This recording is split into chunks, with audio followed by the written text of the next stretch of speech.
Good afternoon.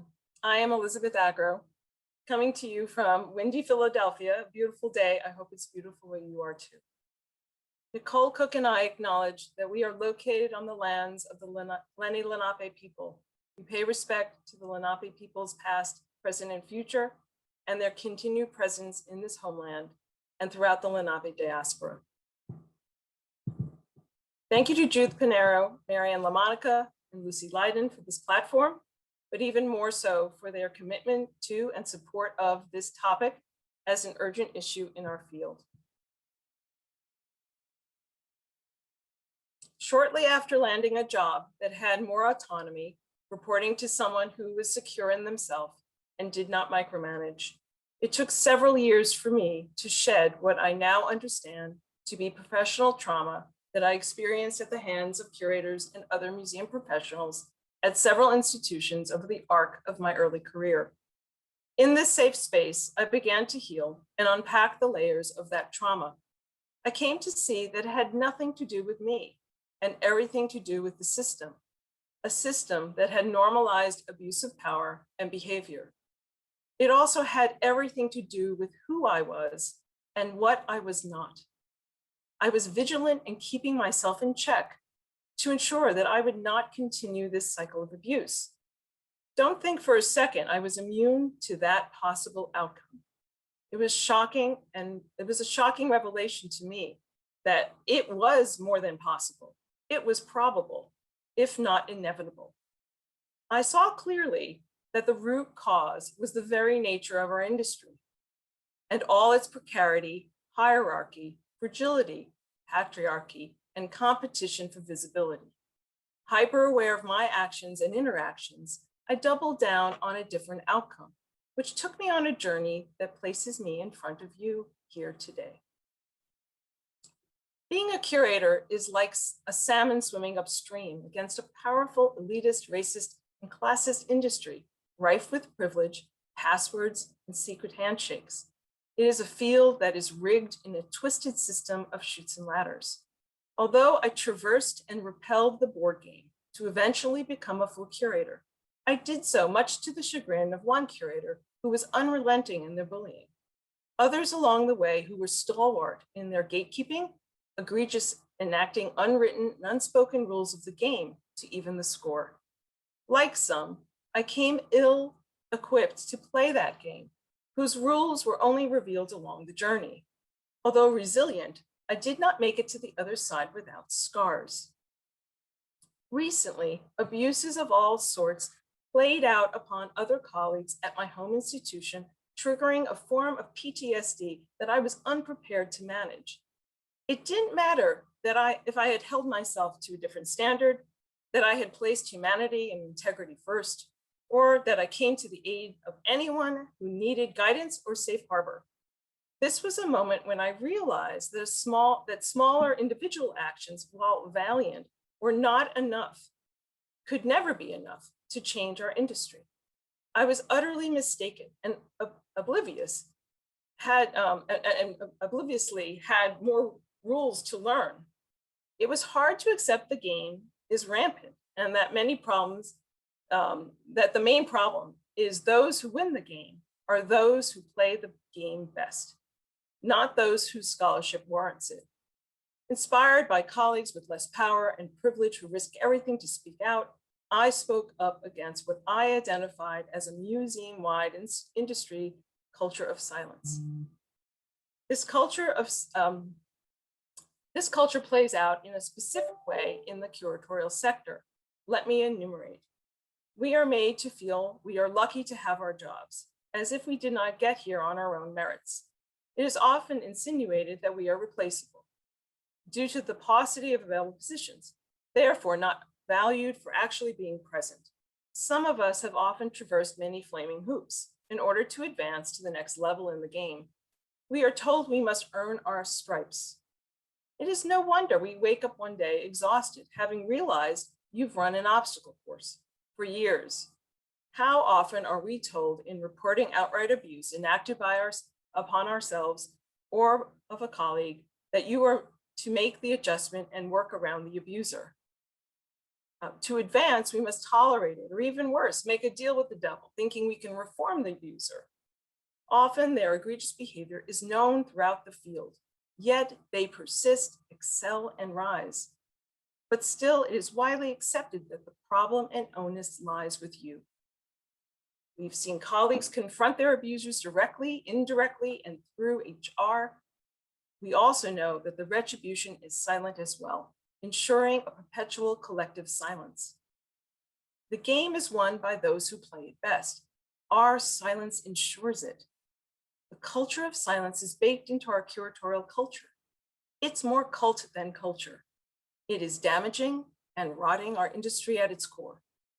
I, for one, want to throw the board game away, hold bad actors accountable, and redress our priorities as professionals and level the playing field once and for all. The culture of silence is inhumane, immoral, and unethical. It must stop now. Joining me today on this platform are Hae-Young Cho, Nicole Cook, Tina Olson, and Diva Samaya, without whom this panel would not have taken shape nor been possible. 3 prompts will be asked to the panelists, discussed, and then we will open the questions. We'll welcome you to please post your questions from the participants. And so let's all get on screen, and here we are. If everyone could turn their cameras on. I mean, audio. So the first question, and I'm gonna, each person will be prompted. Becoming an art museum curator is not straightforward, nor an easily comprehensible professional pathway. There are unarticulated expectations around assumptions of wealth, education, class, status, life experiences, you name it. And because this panel is specific to the issues of curatorial work, we wanted to start by defining in plain terms what it means to garner success as a curator. And with this in mind, I ask you, Hae-Young, to start from your experience perspective. How do curators get ahead in the field? How do we establish ourselves as curators? And what are the challenges, for instance, in getting work as a curator, getting a major exhibition, or getting properly credited for our work? How do these measures of success and the limited opportunity for visibility feed this culture of silence and bring on dysfunction? Firstly, thank you for inviting me to speak on this panel. It is a great pleasure, and I hope to set an example for any of those who wish to become future curators. Actually, I started off as a studio artist. So I started from bottom and worked my way to the top. So now currently I have trained as a curator and also as an administrator. And my field of specialty is fundraising, which is probably the most difficult part of being a curator. And I have worked independently as an independent curator, as well as worked with institutions. And I can tell you the number of multitasks that I had to take to be where I am today.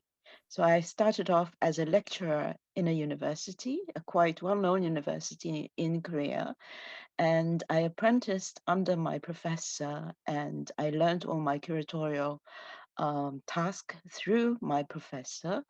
I was never given a guideline to what to do as a curator, but I had to learn by watching and learning by seeing my professor. So I served under her for about 10 years, doing touring exhibitions. In Korea, in order to become a curator, you either take a course in art history or some theoretical aspect of art. I specialized in craft, and we still have in Korea what is known as higher art and lower art, and craft is classified as lower art. So this creates an even more difficult environment for me to survive as a curator. So basically, I had to do everything from nailing on the wall to transporting artworks, doing inventories, everything. And I really worked my way up by doing all these tedious chores.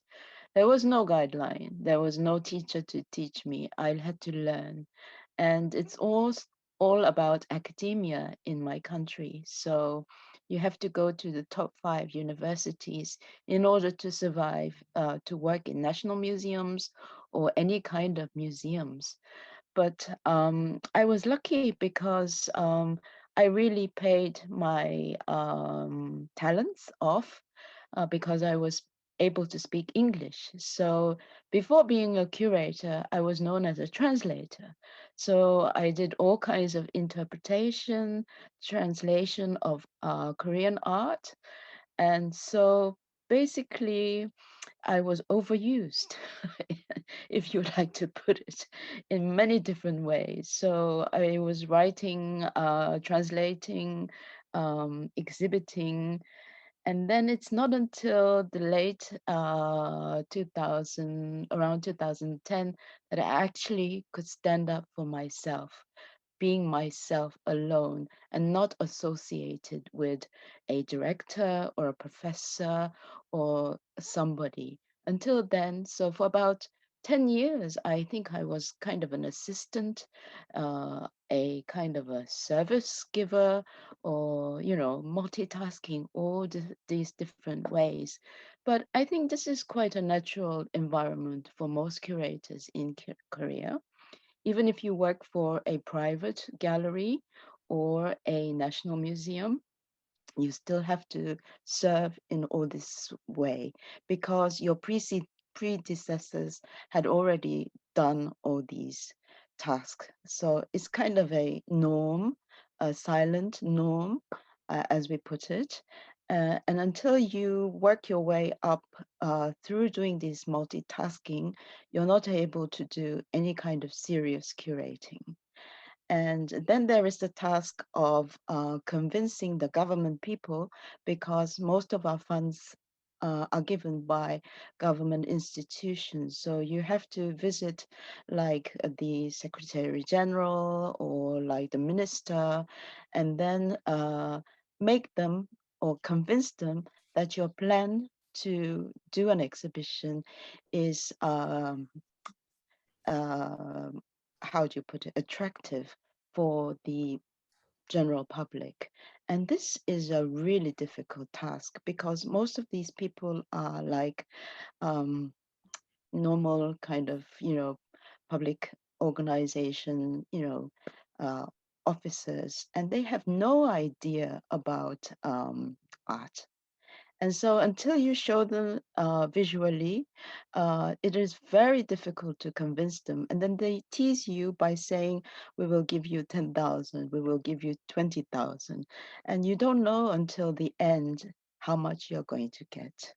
So the budget always changes and the plan always changes according to whatever direction you're given by the mayor of the city or anyone higher up. So it's And a do you really find, difficult task. Hey Young, do you find that it's Mm. very patriarchal in Korea? Like it's very Oh, yes, male. Yeah. extremely so, extremely so. So if you don't mind saying, the minute they see you, there is a panel that examines you and goes through the plan with you, the exhibition plan with you, and they screen you from, top down as a female. And if you're not dressed properly or if you're not attractive enough, then this is like the number one reason for not being convincing.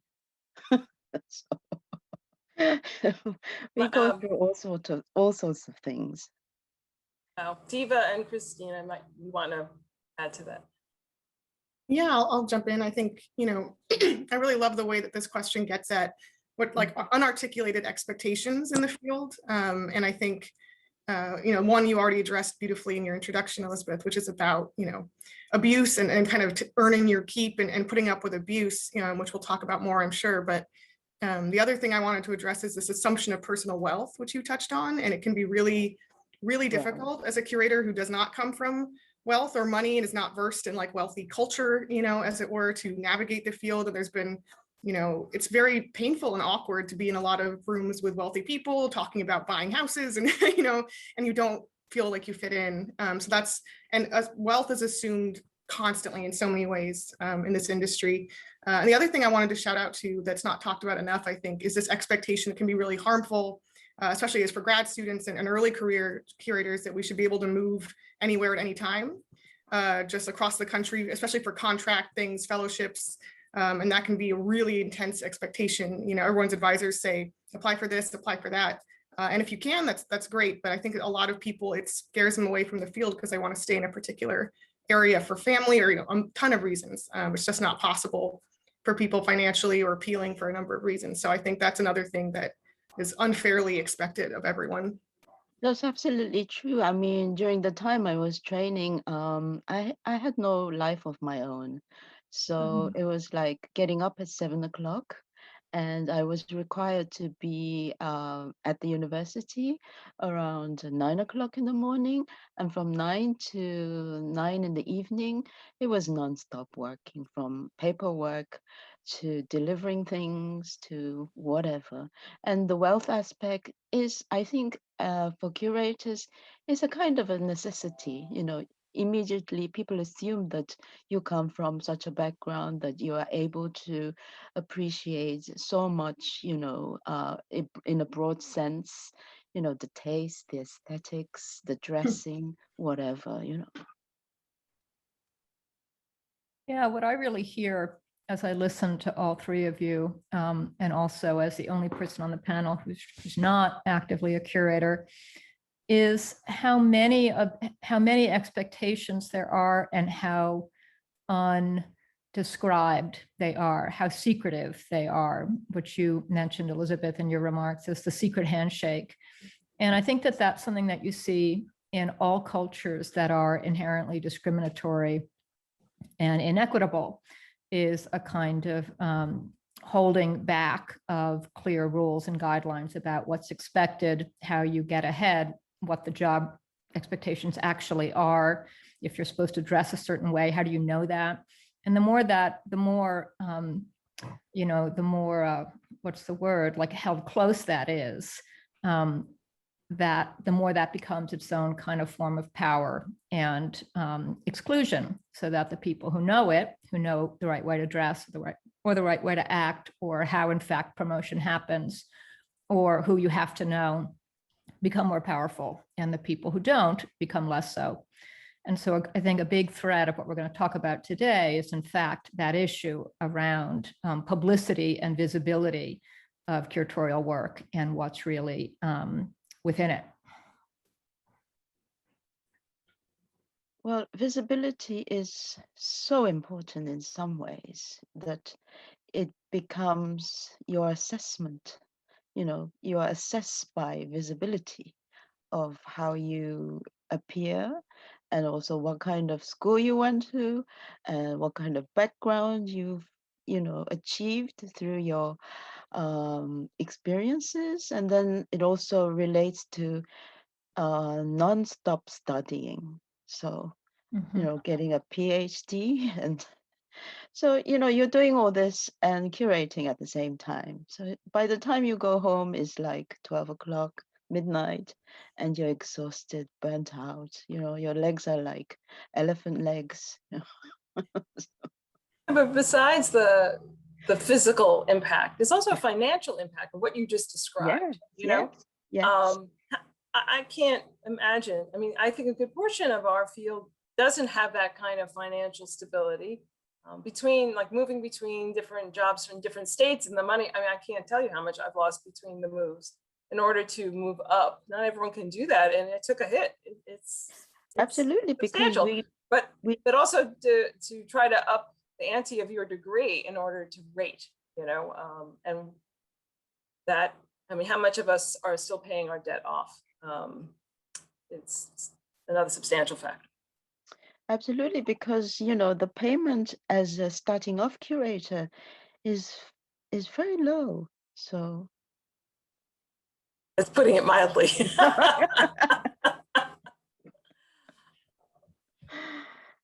So, you know, I mean, I think I'm very lucky because I was brought up experiencing different environments. So my basic instinct is about survival and adapting to new conditions. So I'm a great observer, so I try to learn through observation and try to note down what I should do and what I shouldn't do.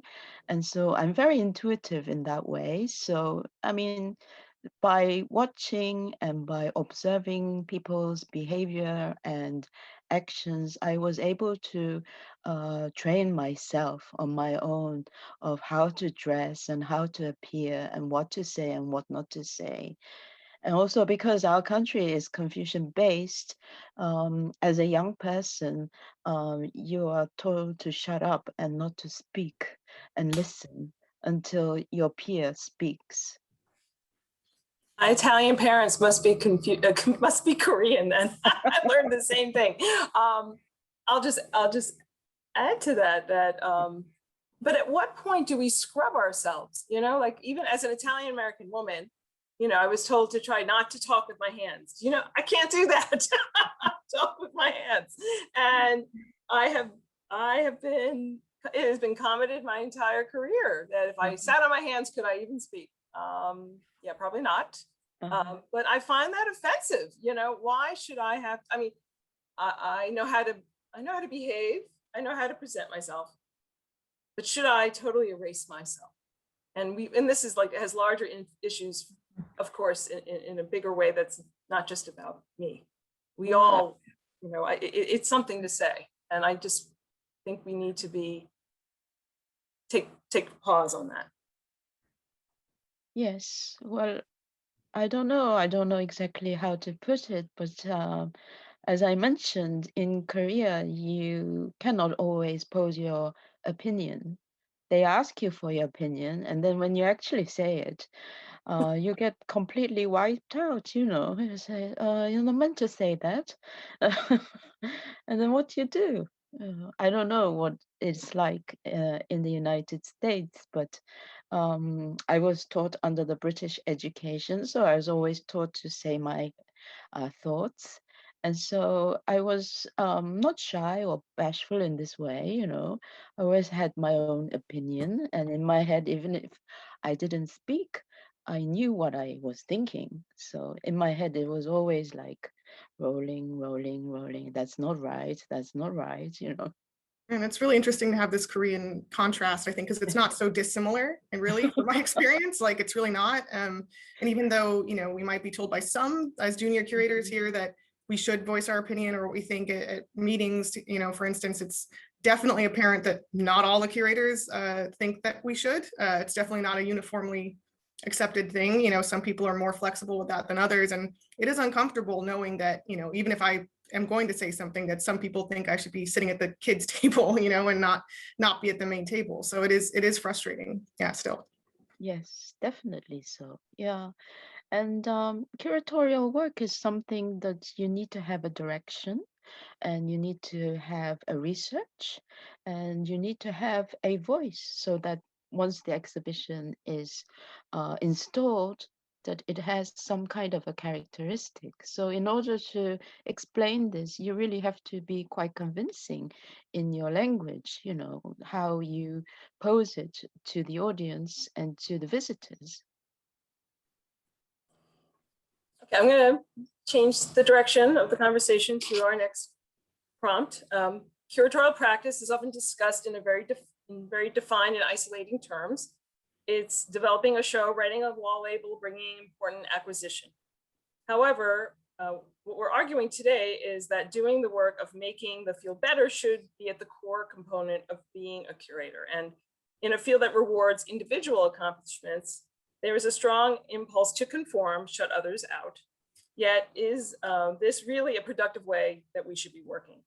Can we be honest that none of our work is done alone or in a vacuum? And in being honest about this, can we be more humane and powerfully engage, more engaging in our curatorial practice in a more expansive sense? So Diva, when does the curatorial field become something that you do not have to break into, Can we break down the layers of gatekeeping from applying to jobs to working in our own institutions to allowing anyone to potentially succeed in our profession? Moreover, can we share the power and support one another? Yeah, thank you, Elizabeth. That's a big question, of course, and it's something I've been thinking a lot about. There's a lot of many layers of gatekeeping that happen all throughout the process of attempting to become a curator. I just want to touch on a few of the levels that I think about a lot. And one of them is the image of the field itself, the kind of popular public image. And this is something as one that doesn't pay a living wage, that's what everyone thinks about it. I don't know if we all realize that. This is something I heard for like 7 years from my undergrads at UC Santa Barbara all the time, in my office hours saying, I wish I could major in art history, but my parents won't let me, or I know I won't make any money. That's just the popular assumption. They're right, of course.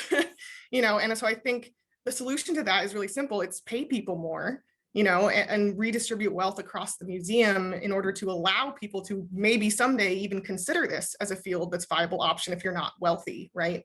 And this will also allow people to stick with the field financially who are already in it, because I know many people who couldn't, they take jobs that pay or out of this field and they pay much better. So I think salaries are a huge problem. The other category I think about a lot is graduate school, which is a gauntlet of gatekeeping. So is academia, right? Because it's part of that structure. And I think from museums, as museum workers, curators, we can't fix all of those problems, but what we can do is rethink. What I really want to see is rethinking the required qualifications, especially for entry-level positions. I've seen wildly overstuffed qualifications for very low-level curatorial opportunities. And we need to rethink the PhD, frankly. Does it really train one to be a curator, or is it training you to be a professor? I don't think it trains you to be a curator personally. And why are we only considering PhDs from art history, as well? Why not a wide swath of, masters and PhDs from all over the humanities, or the arts or visual art?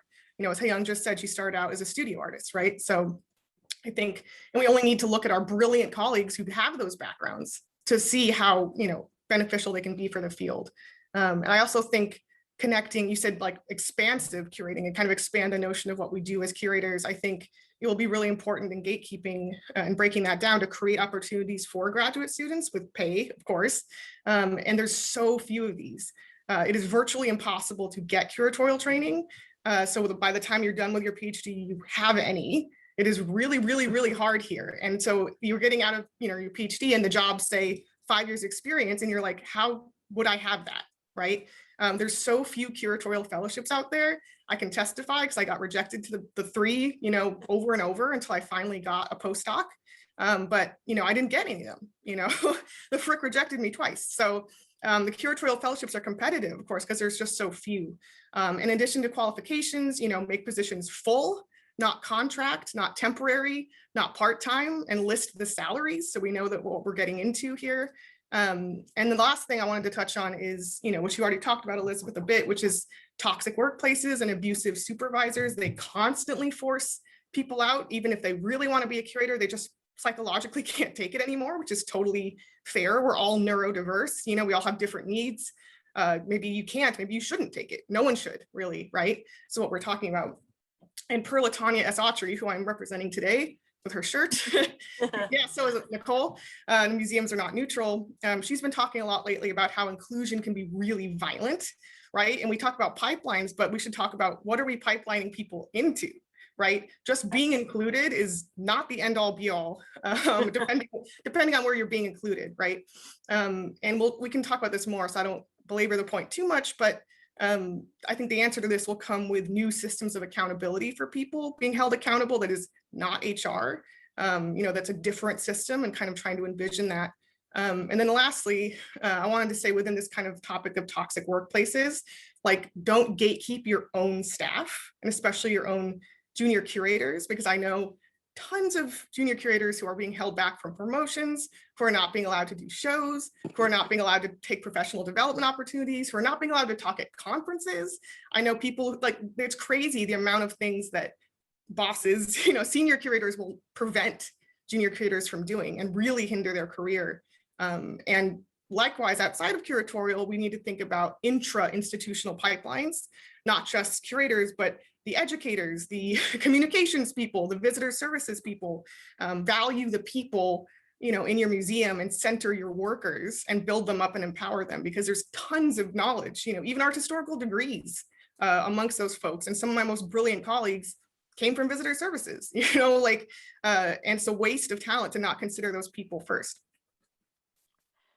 Absolutely. I mean, I mentioned I started off as a studio artist, and to get into the field of curatorial work was very difficult because I hadn't studied art history. So I had to do my PhD in art theory for contemporary crafts. And even so, still I'm labeled as more of a like material understanding person rather than a academic person, And so what I do these days is I do special lectures at universities for those who are interested in curatorial work. So because I learned the hard way, a really hard way from bottom up, I try to help as much to younger generation uh, in order for them to save energy, save their own time, and to shortcut whatever they want to do in the future.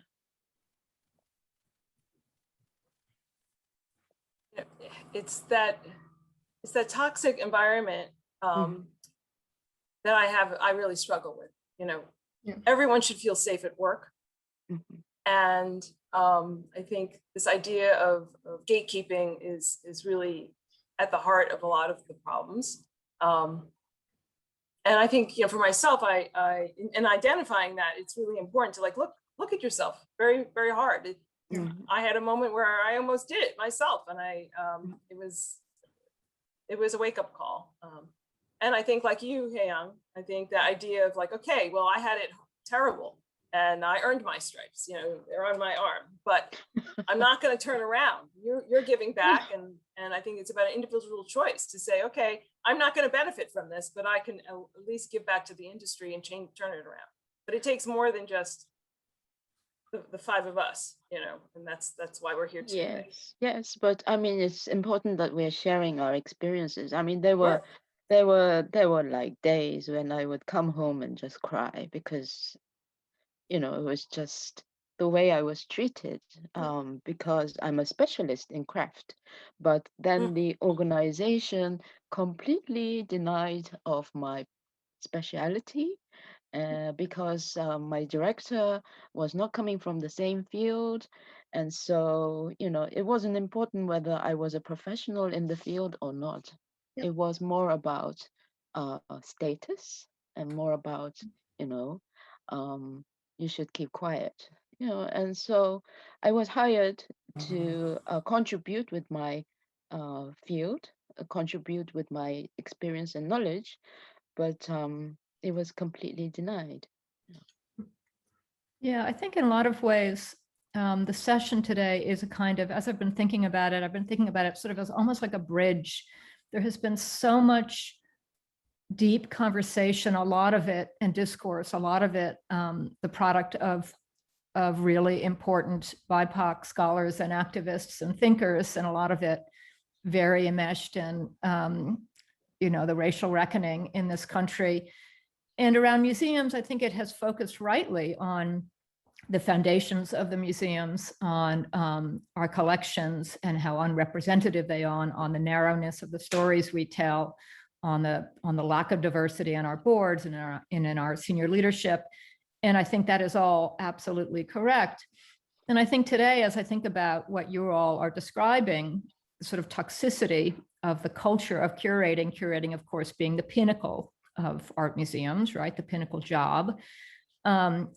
It's kind of where the rubber meets the road. It's sort of like the politics of the details of how, if we are really serious about our institutions mattering, if we're really serious about welcoming other kinds of people into them and welcoming people who are first generation, we're welcoming people who did not grow up going to art museums. There's no way we can do that work with this culture. This culture has to fundamentally change. And I think, Diva, you were really, really right to point out a lot of the ways it has to, in order for those larger larger changes, fundamental changes to museums and their origins and their histories to go forward to. So I think it's really, I really applaud Elizabeth and Nicole and all of you for doing this. I think it really matters. I wanted to say, Thank you. hey, oh, sorry, go ahead. I wanted to say, Hyun, too, that what you said about your expertise not being respected is really powerful. And I think we've all experienced that at different levels, and as a grad student, you're treated like a child, by your advisors. They're very paternalistic, maternalistic, perhaps, they think that they can allow you to do things or not, which is ridiculous. You're dehumanized, you're disempowered, you're treated like you're not your own person. And then you think it's going to change when you have your PhD and you'll be respected. And oftentimes you get into work environments where that just continues, and it's really harmful. And I think it's shocking how, I don't think people realize this in senior positions, how much work you can do, like DEI work, even just by treating your, junior curator like a person, like a real colleague, and asking their opinion, just valuing them like an equal and not like your servant. And one other shocking thing that I find most disgraceful, and I get really angry about, is the fact that after an exhibition is installed, you have the board with all the contributors and helpers or whatever. Your name is not included. And it's the same with the catalogs, with any kind of published books for the exhibition. Your name is completely not included as a starting off curator or a graduate who is trying to train to become a curator. And it's just awful. No, and it really speaks to something that I mentioned this in a breakout group yesterday about, it was about collaborative curation. And, I feel like the idea of thinking of yourself as an island in this project, in this enterprise, is really wrong. Collaboration is really where it's at. And I try, we all have our personal pronouns, she, her, hers, but in professional life, I've adopted that idea to my professional pronouns, which are we, our, us. We are working on this project together. And I may be the thought leader, but I am now you, assistant curator, you in development, whomever I'm in conservation, you are my thought partner. You have access and the wherewithal to understand from the very beginning what I am working on, even if it's in process. Then you have no right to then say 3 years from now, when it's time, when the rubber hits the road, I love that expression, when it's time to mount the show, that you didn't know about it because you've been a thought partner the entire journey. And by treating people, it's also really encouraging for them to, feel proud about what they're doing. Exactly, because they're your partner. You can't do this without them anyway. Right. So I want to, I'm being mindful of time. We have one more question.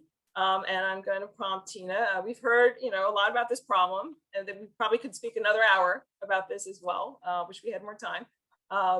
But it's vital that we leave today with some actionable items to think about how we could change the way we work, the very nature of our work, and what we can implement in our daily practice. So inspiring change requires action, and what can we do about it? And I'm going to ask Tina to sort of lead that charge. Absolutely. First off, just another thank you to Elizabeth and Nicole for organizing the session, and to my fellow panelists. I've learned so much just in the conversations leading up to today. And I also just want to reiterate something I said earlier, which is I really do feel like the work we have made thus far in thinking about these issues is really the work of the Black Lives Matter movement, and the deep thinking and accountability that has accompanied it among museum practitioners and BIPOC activists and scholars and writers and thinkers. My own thinking was really influenced, and even my comments today, by Yusomi Umalo's very influential article on the limits of care and knowledge, which I would really return to that often, because I think she was so smart and prescient in linking some of the things we're saying today, linking the kind of institutional issues around collections and their entrenched racism and misogyny, and the beginnings of museums with actual daily practices inside of them, and saying those two things are connected. They're not different. They're not distinct. We can't not attend to both of them, all of them. But I think today's audience is largely curators. And so I think it's really helpful to think in kind of tangible, practical ways about what we do and what we can do for one another and institutionally to make this better. And I would build on some of the things that have already been said. I really, really, really, really believe in transparency, and I really work hard because I think that if you have more of it, it is much harder for a lot of what we're describing to breed. And so I think that all jobs, salaries must be known. So there must be institutionally a means by which that is public, that is not hoarded information that belongs to one person or a few people, that is publicly known salaries that are posted. I think that when we look for positions, not just curatorial positions, but any positions, the salaries have to be posted. That too is a really profound form of gatekeeping. Can I apply for this if I don't even know what the salary is? Can I actually afford to move to New York City when I don't even know what that job might pay? No, of course. So all of that has to be transparent. I'm really lucky to work at a public university where it's mandated. So salaries across the entire university are in fact known. I think that has to be done around expectations. I think there should be, in fact, a practice, especially in curatorial work, where it's really, really clearly laid out and written down what it means to be an assistant curator. What does that mean in terms of your access to the galleries? What does it mean in terms of the menial work, for example, that you described here, Young, as your beginning of your career? What does it mean in terms of credit? Are you going to, if you're working behind the scenes for years on a show, where is your name going to show up on the credit for that show? I think all of that has to be explicit so people can contest it or accept it. Ideally contest it, but at a minimum, know about it. I think that as much as possible, decision-making about exhibitions also has to be explicit. In other words, why are some exhibitions getting on the calendar? How does that happen? What are the rules around that? Or what are the intellectual or not reasons for it? For whom is an exhibition getting made? How does it link up or not with the institution's priorities? All of that, I think, has to be explicit, and it has to be it has to be written down.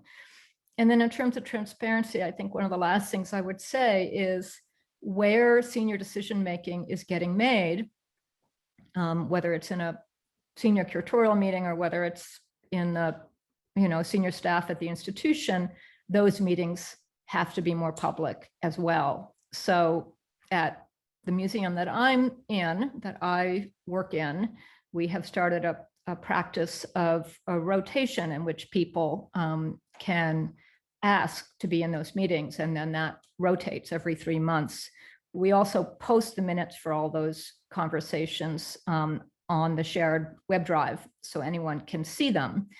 And so that's a means by which decision-making gets known, and it's also a means by which decision-making gets pushed against, so that if we are having a show or if we are putting forth a program that people don't understand the rationale for, there is a mechanism for people to understand it and ask about it. And for us then, us meaning, the senior curator or myself, to really sort of check ourselves in terms of, wait a second, what's going on here if nobody actually gets why we're doing this? Why are we doing it? Do we know?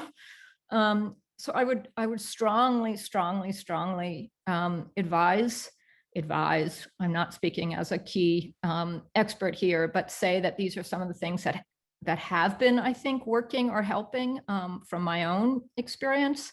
I would also finally say that there should be a mechanism that is anonymous for people to report to the director or the senior leadership. So there should be a way by which anyone in the institution can reach out and make something known. And that's a really important pathway for issues around abuse. It's a really important pathway for issues around confusion. Like, I don't understand how this works. I think it's essential. And then finally, something I think that others have brought up too, all staff coming into an institution needs some kind of a mentor, advisor. You have to have somebody who you can turn to, who is safe, who can explain both formal and informal ways in which the institution works. that's especially necessary for BIPOC folks coming into jobs, or for people who are first generation and really unused to museum culture.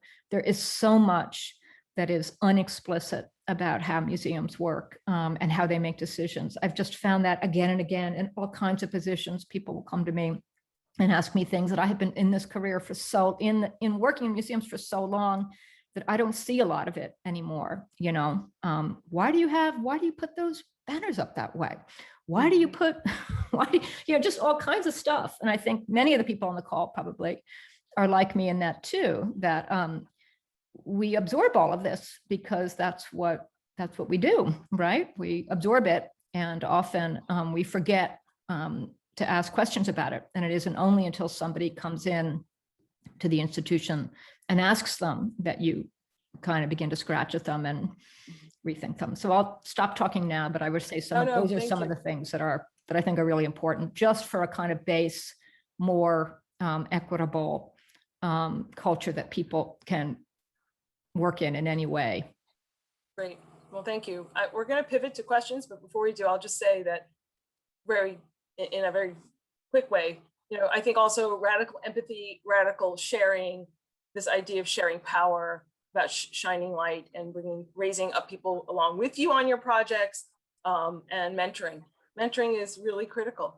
I'd love to add I try to give what I didn't get, and there were people, but not, all the time. Sorry, I know I'd just love to add one quick thing if I could. I know we're minding the time, but I think the big action item going forward too, around the topics we've been talking about, is how to, and like I said, imagine new systems to hold abusers accountable. I love Tina's idea of anonymous reporting. I think that's brilliant, because there just isn't a safe place to report it to. It's not HR, like I said, and not to villainize HR, but they're just an extension of the administration, so their hands are tied if the administration isn't invested in accountability. So they can only do so much, and I think this could also involve external audits of the culture. It could also involve a diversity officer. None of these things are perfect, but I think there's all kinds of things that I want to imagine and explore. And I just wanted to reiterate, that like what Elizabeth already said, that, the time for these people to learn and work around the abusers is over. Like, we're done teaching them. BIPOC people especially we're exhausted from their learning, and we need to make space for their accountability now. Nicole, please.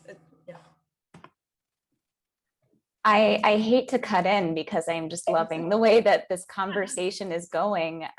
But yes, thank you. I did want to just say for a moment, thank you to Elizabeth for inviting me to co-organize this session, and thanks to AAMC for supporting it, and thanks to our speakers.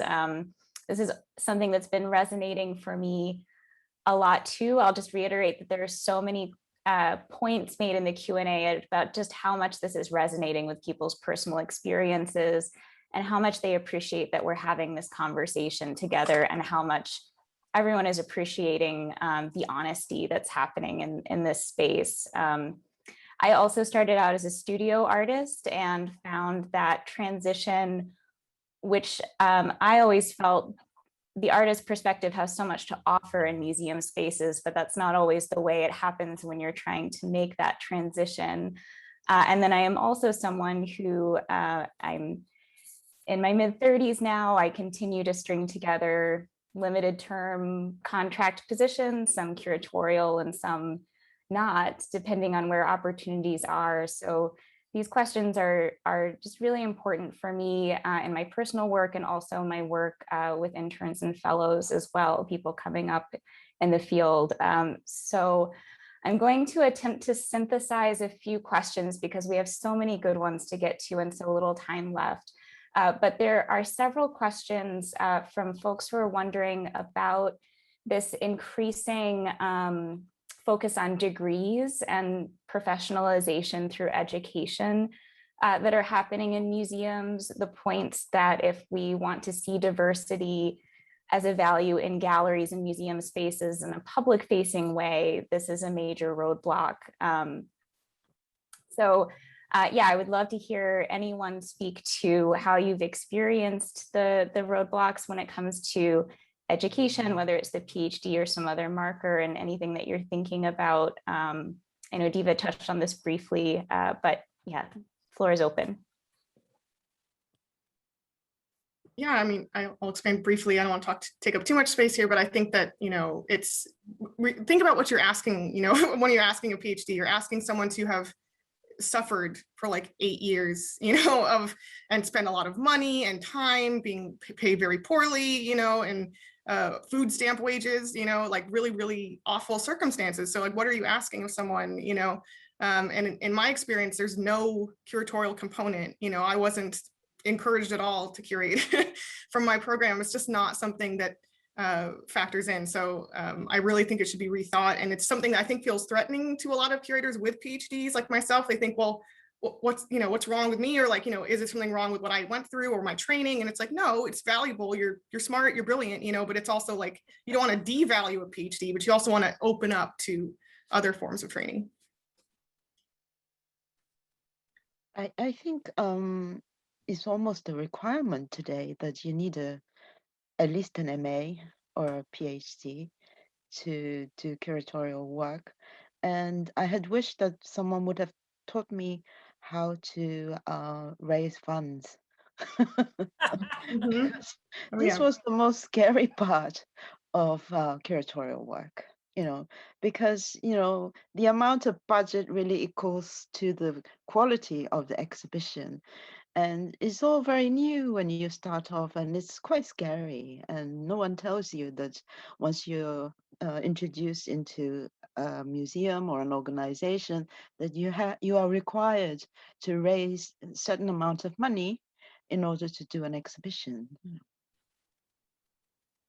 We have so little time left that I'm going to go ahead and jump into another question, actually.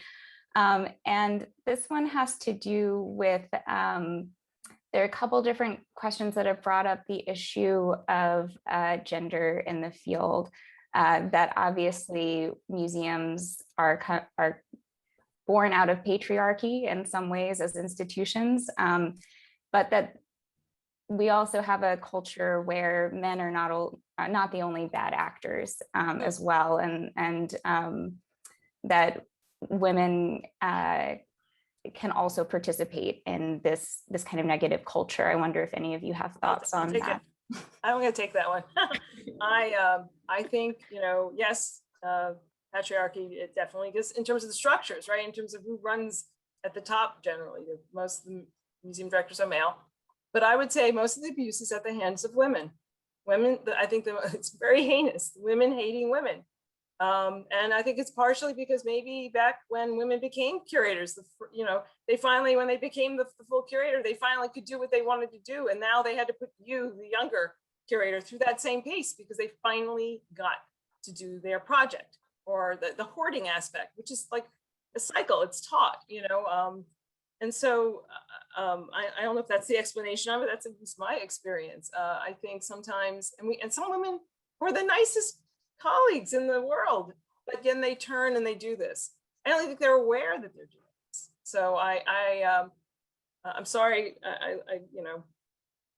I'm feminist at the core, but I have to say it. I think women, we have to take a long hard look at ourselves. Unfortunately. Anyone want to add?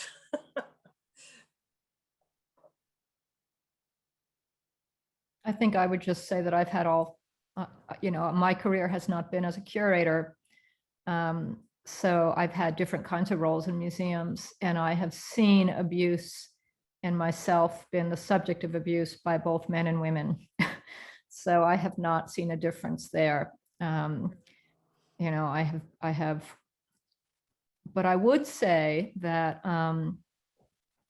that I think a lot of what one of the things, we don't have enough time to really delve into how many different kinds of museums and curatorial roles there are. But of course, there's a huge range.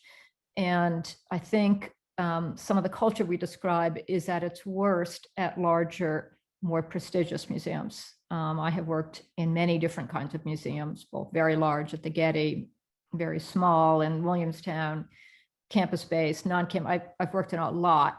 And I would say from my own experience, I have seen the most egregious, toxic cultures in the larger and richer institutions. So that's not in response to the gender question, but I think it is a wrinkle in this topic.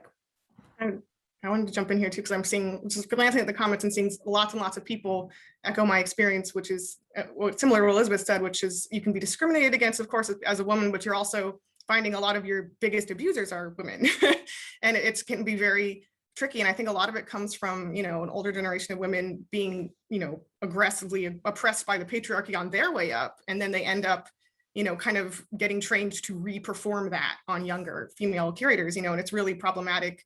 And women can, be upholding the patriarchy and call themselves a feminist at the same time. I see it all the time, Yeah, you said it better than I did. Thank you. Yeah, no, yeah, and especially as a younger, woman of color, it's amazing how older female curators think it's okay to talk to me, and be dismissive of my ideas, and it's really it's rampant, yeah, and it's a double-edged sword. You can be discriminated against for so many things in museums. As well. So there are so many layers, right? Yeah. And all of these wrinkles kind of form together to create this culture that we're talking about. We have 4 minutes left before our hard stop. So thank you to everyone for your questions. I'm so sorry to the questions that we have not had time to answer. There have been some questions that have come through about the powers higher up at the highest level, be that sort of the executive leadership team getting through to people in that arena, as well as how donors factor into this culture that we're talking about, which we've barely had time to touch on. So maybe I'll just ask each of the panelists to maybe say a couple of words in the last 3 minutes that we have about what you would like to see from coming from the highest levels to fix these problems or start that process. Transparency and compassion. I would say, even though a lot of folks are saying it comes from the top down, that we can't wait on them to act, and that a lot of the best actions I've seen in museums, including from Unicol at the Philadelphia Museum of Art, have been from the bottom up, and the workers often have to start it. So, yeah. I think it has to be both. And I think that we have seen already that it is from both. And I think accountability and transparency are critical ones. And I think we have to keep doing both the larger institutional work that is about equity and justice and representation, and the culture work that Elizabeth and Nicole have shined a light on. And then I'll just say, I just want a culture of care and respect. And I think it's the bottom and the top, but it's also in the middle. And I think that idea of self-awareness and emotional intelligence really, you can have a PhD or you can be the most brilliant scholar no matter what your degree is, but if you don't have emotional intelligence in this whole game, then everyone loses. And so thank you, everyone. Thank you, my panelists, and Nicole especially. This has been a journey of many months and cathartic, and I'm grateful to AAMC for allowing us to bring this forward. So thank you, everybody. I'm sure I'll be cut off in a second.